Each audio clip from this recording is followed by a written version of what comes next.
क्या आपने कभी सोचा है कि एक ही स्त्री के जीवन में इतना अपमान, इतना दुख और इतना संघर्ष क्यों लिखा गया?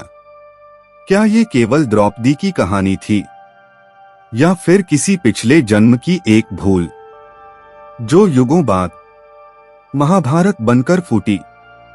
आज हम आपको वो कथा सुनाने वाले हैं जो किताबों में नहीं, संकेतों में छुपी है। एक स्त्री, एक श्राप और एक ऐसा रहस्य जिसने पूरे आर्यावर्त को युद्ध में झोंक दिया। यह कहानी है द्रौपदी के पूर्वजन्म की। लेकिन सावधान, यह कथा सुनने के बाद आप द्रौपदी को कभी साधारण पात्र नहीं समझ पाएंगे। महाभारत को अक्सर पुरुषों का युद्ध कहा जाता है, लेकिन सच्चाई यह है कि इस युद्ध की जड़ में एक स्त्री का मौन, एक श्राप और एक अधूरी आत्मा छिपी है। द्रौपदी का जीवन जितना तेजस्वी था, उतना ही पीड़ादायक। सवाल यह नहीं है कि उसके साथ क्या हुआ, सवाल यह है कि उसी के साथ क्यों हुआ। इसका उत्तर महाभारत में नहीं, बल्कि उससे भी पहले के एक जीवन में छिपा है। एक ऐसा जीवन जिसे इतिहास लगभग भूल चुका है। बहुत पहले एक शांत आश्रम में रहती थी एक स्त्री, नलायनी। न कोई राजकुमारी, न कोई देवी, बस एक साधारण स्त्री। लेकिन उसका पतिव्रत असाधारण था। ऋषि मौद्गल्य की सेवा में उसने स्वयं को मिटा दिया था। ऋषि मौद्गल्य के मन में एक प्रश्न उठा, क्या यह सेवा प्रेम से है या केवल धर्म से? यही प्रश्न आगे चलकर विनाश का बीज बना। अपनी सिद्धियों से ऋषि ने स्वयं को रोगी, कुरूप और असहाय बना लिया। उनका शरीर पीड़ा का घर बन गया। नलायनी ने सब देखा, सब सहा।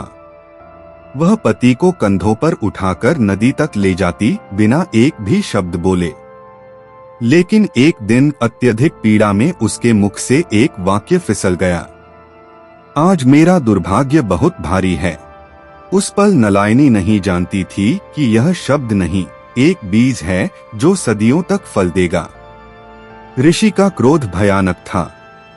उन्होंने कहा, तुमने मुझे दुर्भाग्य कहा है, इसलिए अगले जन्म में तुम्हें 5 पतियों की पत्नी बनना होगा। यह श्राप नहीं था, यह नीति की घोषणा थी। नलायनी टूट गई।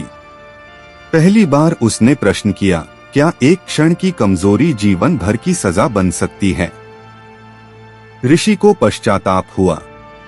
उन्होंने वर मांगने को कहा, लेकिन जो वर मांगा गया उसने भविष्य और कठोर बना दिया। नलायनी ने कहा, मुझे ऐसा पति चाहिए जिसमें धर्म, शक्ति, सौंदर्य, बुद्धि और सम्मान सब हो। ऋषि ने उत्तर दिया, एक शरीर में 5 गुण असंभव हैं। तुम्हें 5 पति मिलेंगे। यही कहानी खत्म हो सकती थी, लेकिन नहीं हुई। नलायनी ने ठान लिया, वह स्वयं देवों से अपना भाग्य लिखवाएगी। उसने हिमालय में कठोर तपस्या शुरू की। वर्ष बीते, शरीर गलता गया, लेकिन संकल्प नहीं टूटा। देवताओं में भय फैल गया। जब शिव प्रकट हुए, नलायनी ने वही वर दोहराया। शिव कुछ देर मौन रहे। फिर उन्होंने कहा, वर मिलेगा, लेकिन तुम्हारा जीवन अपमान, अग्नि और युद्ध से जुड़ा होगा। नलायनी ने स्वीकार कर लिया।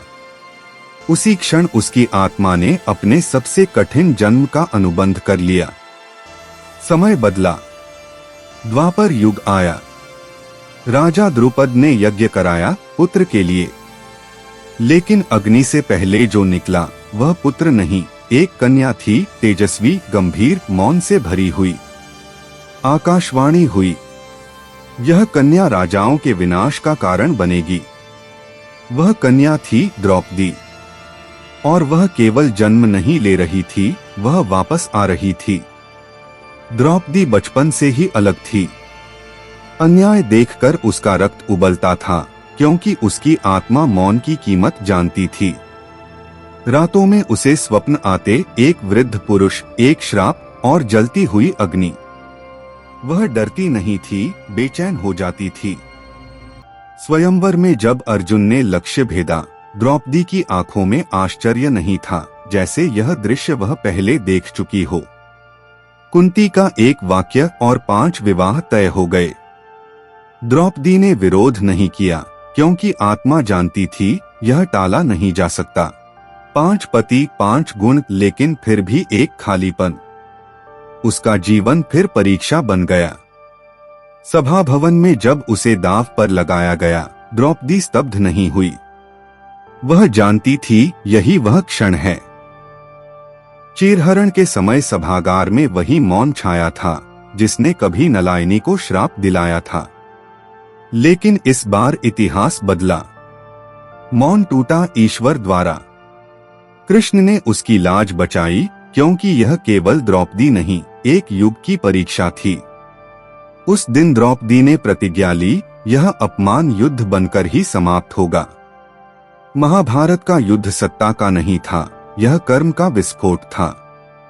युद्ध समाप्त हुआ, लेकिन द्रौपदी का दुहक नहीं।